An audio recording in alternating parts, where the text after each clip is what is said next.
धर्मशाला शहीद स्मारक पहुंचे स्वास्थ्य मंत्री ने शहीदों को श्रद्धासुमन किए अर्पित। महान वीर सपूतों की कुर्बानियों को किया याद।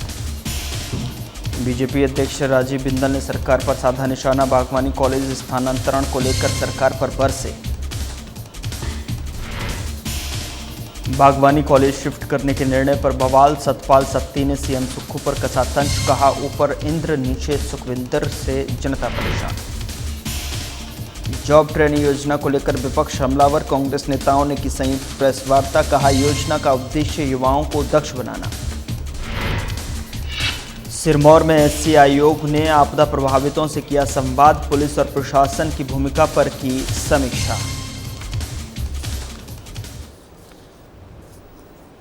नमस्कार, मैं हूं आपके साथ गौरव राजेंद्र। बुलेटिन की शुरुआत करते हैं धर्मशाला शहीद स्मारक में।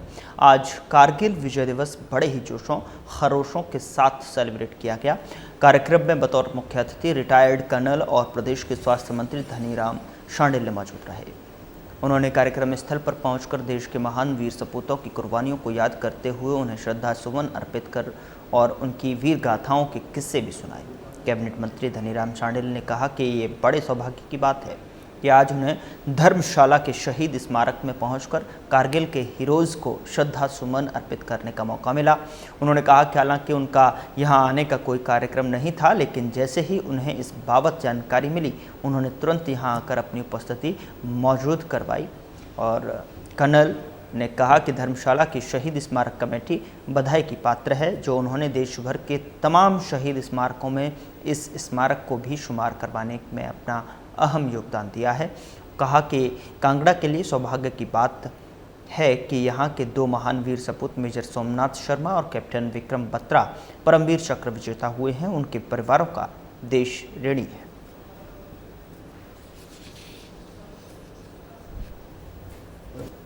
समय जो इस बहुत मेमोरियल सोसाइटी ने पैदा किया है, दैट इज कारगिल दिवस के लिए इतनी श्रद्धा और इतना मैं समझता हूँ जिन्होंने वीरता दिखाई, जिन्होंने अपने जान को देश के लिए कुर्बान किया, उनकी स्मृति में ये दिन मनाया जाता है। सब जगह मनाया जाता है। ये नहीं कि सिर्फ यहाँ वार मेमोरियल सोसाइटी कर रही है कि यहाँ पे डीसी साहब आए हैं, मैं आया हूँ। I happen to come because मेरा प्रोग्राम था, मुझे सडनली बताया गया कि साहब आज वार मेमोरियल डे का भी फंक्शन है। मैं भी फूल चढ़ाने जरूर जाऊंगा। I have been a soldier myself. मैंने तो 3 युद्ध खुद देखे। हम तो युद्ध के समय कमीशन किए 62 में, जब barely we were must be 19 years old. और उसके बाद 65 का युद्ध हमने देखा सैनीवाला में। 31 की लड़ाई मैंने खुद लंगेवाला में देखी और बहुत से उन जवानों को आज श्रद्धा फूल चढ़ाने का मौका मिला है। Along with all this dignitaries standing here. BJP अध्यक्ष डॉक्टर राजीव बिंदल ने मंडी जिले में हाल ही में आई भीषण प्राकृतिक आपदा पर चिंता जताते हुए कहा कि पूरे प्रदेश ने सिराज, नाचन, करसोग और धर्मपुर की आपदा प्रभावित जनता के साथ एकजुटता दिखाई है। राहत सामग्री, राशन, कंबल, गद्दे, बर्तन और आर्थिक सहयोग पहुंचाया गया, लेकिन इसी बीच कांग्रेस सरकार द्वारा सिराज स्थित बागवानी कॉलेज को शिफ्ट करने की अधिसूचना जारी करना पीड़ितों के जख्मों पर नमक छिड़कने जैसा है। डॉक्टर राजीव बिंदल ने कहा कि जब जनता ने इसका विरोध किया तो 60 लोगों पर जो है एफआईआर दर्ज कर दी गई, जो कांग्रेस जो है सरकार की तानाशाही मानसिकता को दर्शाता है। उन्होंने मुख्यमंत्री सुखविंदर सिंह सुक्खू को सरकार को जो है निकम्मी करार देते हुए आरोप लगाया कि यह सरकार जनता की सेवा नहीं कर रही है, बल्कि आवाज़ उठाने वालों को झूठे मुकदमों में फंसा रही है। उन्होंने इस रवैये पर कड़ी निंदा व्यक्त की और प्रदेश की जनता इसका जवाब देगी, ये कहा है।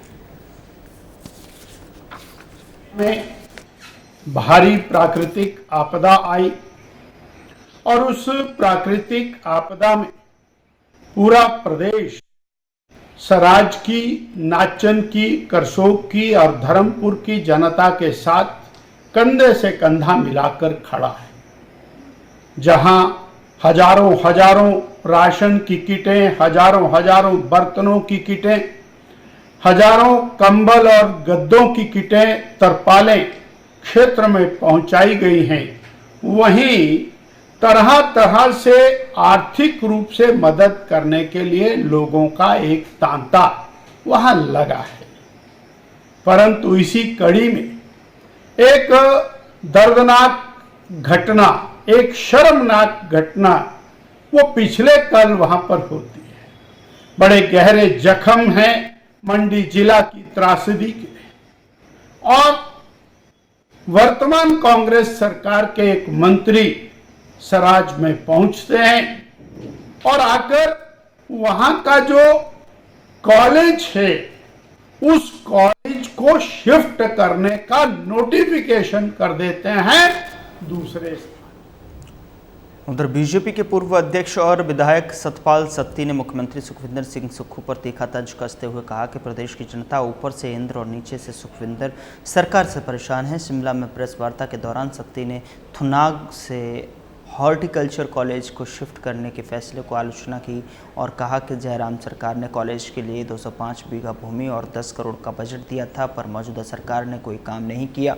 अब आपदा के बहाने कॉलेज को शिफ्ट किया जा रहा है। राजस्व मंत्री के दौरे के विरोध कर रहे 60 जो है लोगों पर जो है मुकदमा दर्ज करना तानाशाही है। सतपाल सत्ती ने गौ तस्करी और कानून व्यवस्था पर भी सरकार को घेरा है। मेवल नेगी केस में आरोपी अधिकारी को पुनः नियुक्त करने पर भी सवाल उठाए हैं।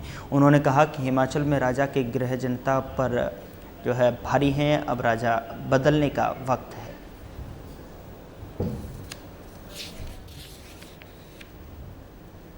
इस पत्रकार वार्ता को शुरू करूं मैं आप सभी आए हुए मीडिया के सभी साथियों का जहां स्वागत करता हूं, हार्दिक अभिनंदन करता हूं कि आप सब लोग यहाँ पर पहुंचे हैं।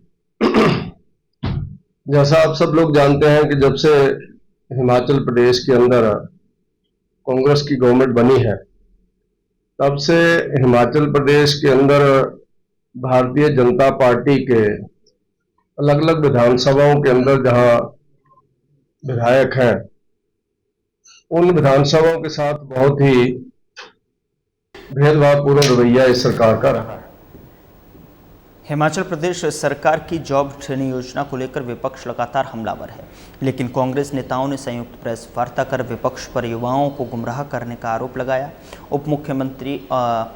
उप मुख्य सचेतक केवल सिंह पठानिया, मुख्यमंत्री के मीडिया सलाहकार नरेश चौहान और विधायक सुरेश कुमार ने कहा कि जॉब ट्रेनिंग योजना का उद्देश्य युवाओं को दक्ष बनाना और भर्ती प्रक्रिया को एक समान बनाना है। उन्होंने स्पष्ट किया कि 2 साल बाद फिर से टेस्ट की जो है बात भ्रांति है। योजना के तहत नियमितीकरण होगा। साथ ही आपदा पर विपक्ष की भूमिका को लेकर उप मुख्य सचेतक ने कहा कि जब 2023 में राहत पैकेज का प्रस्ताव लाया गया, विपक्ष सदन से बाहर चला गया। वहीं नरेश चौहान ने बताया कि मुख्यमंत्री व्यवस्था परिवर्तन पर कार्य कर रहे हैं और कड़छम बांगतू पावर प्रोजेक्ट से मुफ्त बिजली के हक में सुप्रीम कोर्ट में सरकार को जीत मिली है। उन्होंने कहा कि सरकार प्रदेश हित में लगातार काम कर रही है।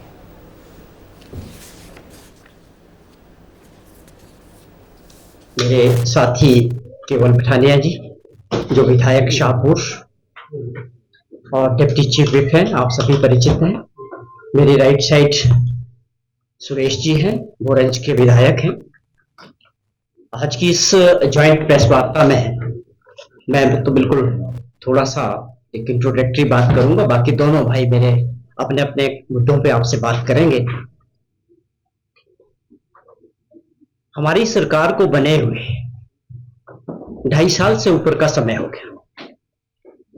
हिमाचल प्रदेश के लोगों के आशीर्वाद से और सहयोग से दिसंबर 2022 में लोगों का आशीर्वाद मिला।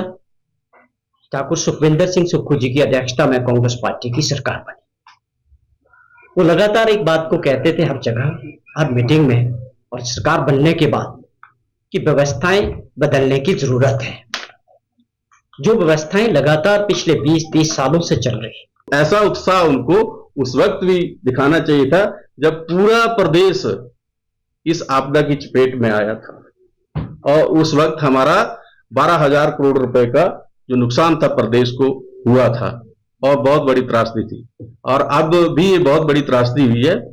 इस के बारे में अब भाजपा के सारे लोग जो थे वो इकट्ठे होकर दिल्ली गए हैं। मैं उनको ये कहना चाहता हूं कि 7 सांसद कल परसों मिले, उनको पहले ये चाहिए था कि सातों सांसद पहले अपनी तरफ से 5-5 करोड़ रुपए जो था वो आर्थिक सहायता इस आपदा प्रभावित लोगों को देते। इसमें से वो यहाँ छात्र संगठन से लेकर विधायक से लेकर आज के अंदर में भारतीय जनता पार्टी के राष्ट्रीय अध्यक्ष हैं, केंद्रीय मंत्री, उनके पास सारा फीडबैक है।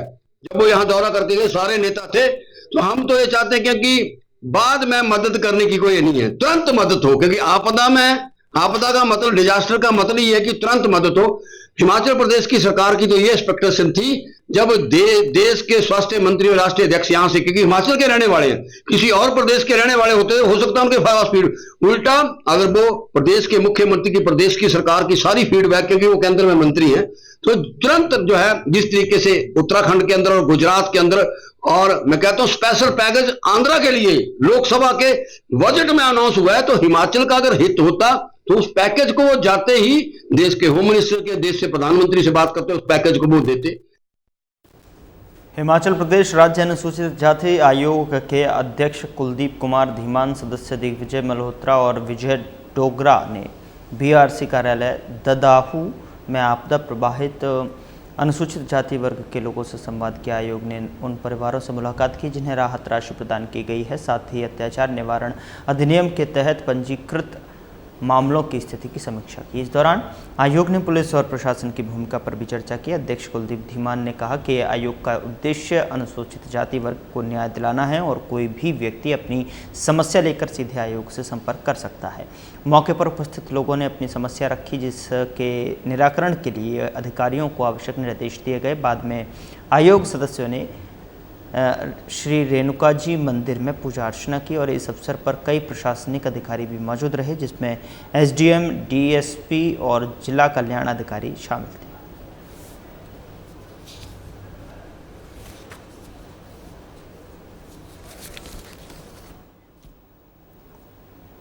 फिलहाल बुलेटिन में इतना ही। नमस्कार।